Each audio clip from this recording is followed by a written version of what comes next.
De madrugada, el mundo se despelleja. Los edificios ya no son paredes, son esqueletos. Las luces de la calle no iluminan, son ojos amarillos que observan. Y nosotros, los taqueros, somos los únicos que quedan despiertos para ver cómo la oscuridad domina la noche. He cruzado el país con mi oficio. De la humedad salada de Ensenada al aire seco e industrial de Monterrey. Y en cada ciudad, he conocido la misma verdad: el terror no grita, no te persigue. Simplemente, se sienta en tu barra y te muestra una grieta en lo que creías que era real. Historia 1. Esta historia ocurrió en Guadalajara, Jalisco. Un puesto fijo, de ladrillo y concreto, con el orgullo de tener un gran espejo rectangular justo detrás del trompo de pastor, para que el cliente pudiera admirar la rebanada en el momento preciso. Mi rutina era un ciclo hipnótico. El pastor girando sobre la flama. El cuchillo contra la espada metálica. El olor a adobo cocido y piña a la brasa. Mi templo. Eran las 4 de la mañana. La peor hora. El aire se sentía espeso, como si la noche se hubiera compactado antes del amanecer. Un hombre se materializó en la luz. Vestía una gabardina color arena, excesivamente pulcra para la mugre de la madrugada. Se detuvo frente a la barra, con una quietud absoluta. Silencio. La sola presencia de ese hombre absorbía el ruido ambiental. La acción del cuchillo, hipnótica, intentaba calmar mis nervios. Carne y piña. El ritual perfecto. Al colocar la cebolla y el cilantro, sentí esa extraña sensación de absorción. No provenía de él, sino del aire alrededor de su figura. El chisporroteo del pastor en la plancha se sentía lejano, como si yo lo estuviera escuchando a través del agua. Le extendí los tacos. Él los tomó sin prisa. Me entregó un billete, nuevo, rígido y artificialmente seco. El hombre se quedó inmóvil, mirando la barra. No comía. Solo observaba. Mi mirada se desvió, por inercia, hacia el espejo. El gran espejo, puesto para la vanidad del oficio, ahora me mostraba algo que hizo que mi corazón se detuviera. El reflejo en el espejo era incorrecto. Me veía a mí. Veía el trompo, el adobo, las salsas. Pero el hombre de la gabardina, que estaba justo a mi lado, no tenía reflejo. O al menos, no uno completo. Podía distinguir la parte trasera de su gabardina, con sus pliegues pulcros. Pero el espacio exacto donde debían estar la nuca y la parte de atrás de su cabeza era una mancha borrosa, una ausencia. Un vacío que la luz del espejo no podía captar. Mi respiración se hizo corta.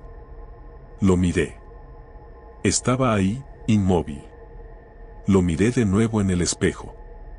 Solo la ausencia de su cabeza. Me obligué a actuar. Me volteé y le entregué su cambio, con la mano temblando ligeramente. Él no parpadeó. Entonces, el hombre ejecutó un movimiento lento. Se inclinó ligeramente sobre la barra, acercando su rostro a mi espacio. No había hostilidad en sus ojos, sino una profunda, infinita indiferencia. Una calma que me pareció el peor de los juicios. El hombre se irguió. Me dio la espalda. Sus pasos fueron lentos, midiendo el pavimento. Desapareció en la sombra de una calle lateral. Me acerqué al espejo. Toqué el cristal, que se sentía frío.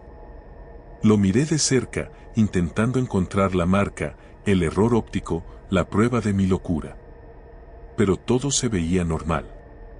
Esa noche, no pude dormir. Aún hoy, evito los espejos detrás de las barras. Historia 2. Mi segundo puesto era una barra de metal frente al mar, en Ensenada, Baja California. Tacos de pescado y camarón. La madrugada en la costa es una cosa de una soledad opresiva.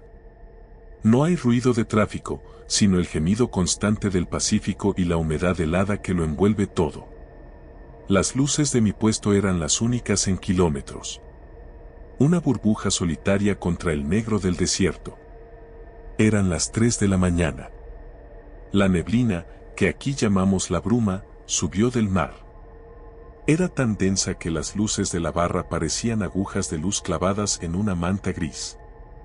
Estaba solo, limpiando y esperando el amanecer. El sonido rítmico de mi trapo contra el metal era lo único que rompía el silencio húmedo y salado.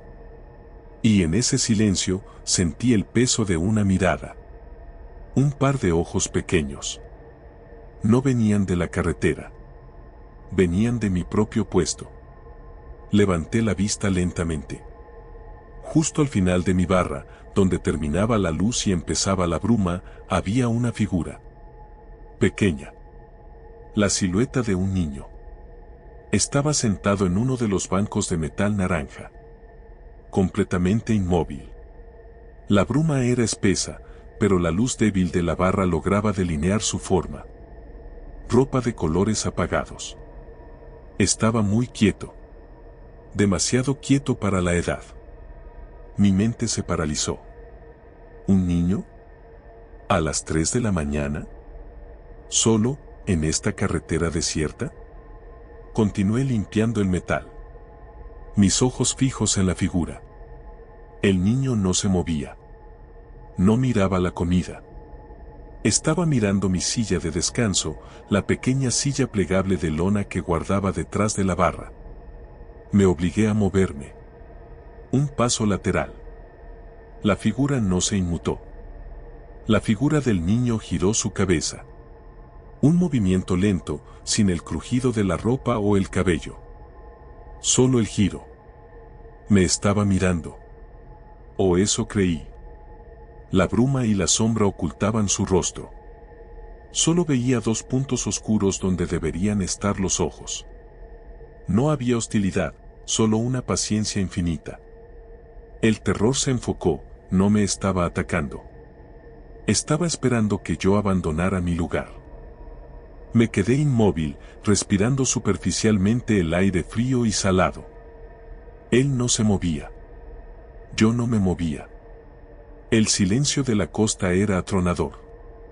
El gemido constante del mar era el único sonido que me quedaba. Y entonces, el sonido del océano, que había sido constante, se desvaneció. No de repente. Se fue lentamente, como si alguien le estuviera bajando el volumen al mundo. Cuando el sonido del mar se fue, la figura del niño se inclinó ligeramente hacia adelante. Un movimiento de inercia. Como si tomara impulso. Cerré los ojos con fuerza por un solo segundo. Cuando los abrí, la figura ya no estaba. El banco de metal estaba vacío. La luz de la barra se reflejaba perfectamente. No había ni un rastro, ni un suspiro. Nada. Pero la superficie metálica, antes uniforme, ahora tenía una neblina muy fina, local, que se evaporaba rápidamente. Un calor residual que no correspondía al frío ambiente. El mar seguía en silencio total. Mi mirada se dirigió a mi silla plegable. Estaba helada. El gran misterio no era qué era ese niño, sino por qué había estado allí, solo. No para comer. Solo para ocupar un lugar. En ese momento, el sonido del mar regresó con un estruendo brutal, como si una ola gigante hubiera chocado contra la orilla. La bruma se disipó ligeramente y me quedé allí hasta el amanecer. Historia 3. Esta historia ocurrió en Guadalajara, Jalisco. Mi puesto era un remolque oxidado, encajado bajo un puente viejo que cruzaba la calzada Independencia. Yo vendía tacos de carne asada. Mi única protección contra el ambiente hostil era el fuego y el ruido de mi plancha.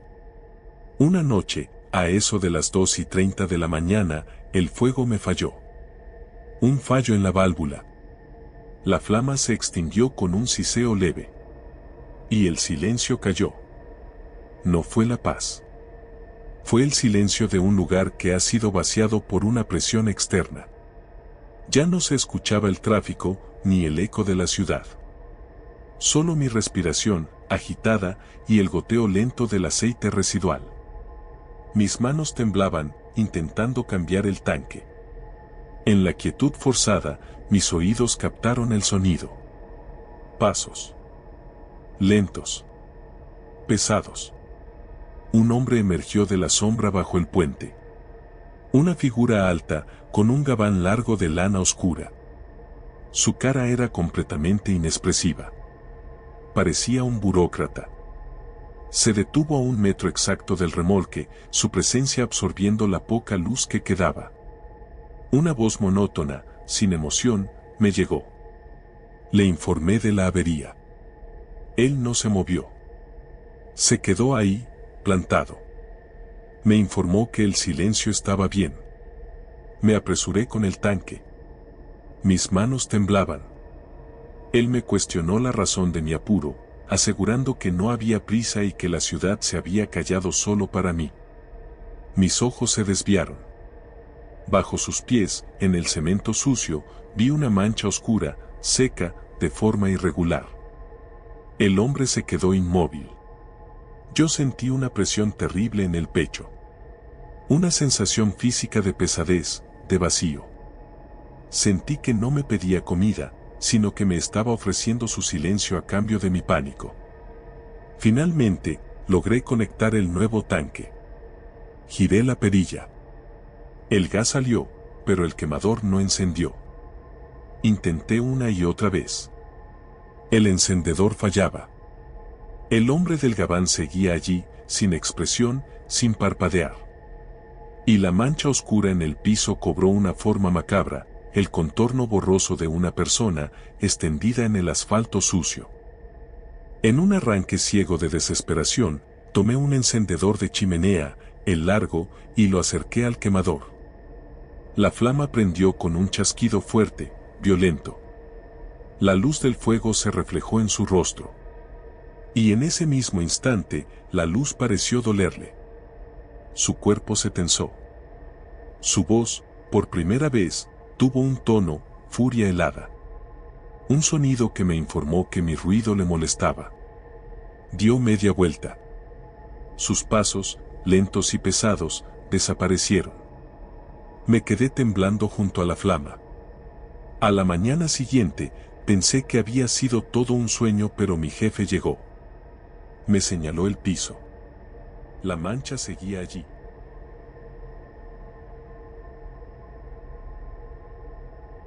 Historia 4. Mi última mudanza me llevó a Monterrey, Nuevo León. Zona industrial. Un pequeño puesto de tacos de res para trabajadores nocturnos. Aquí el ruido era mi amigo. Una noche, todo funcionaba bien. De pronto, un camión de carga pasó a toda velocidad. El viento helado golpeó la lámina del techo. Escuché un sonido nuevo. Un goteo. Miré el techo.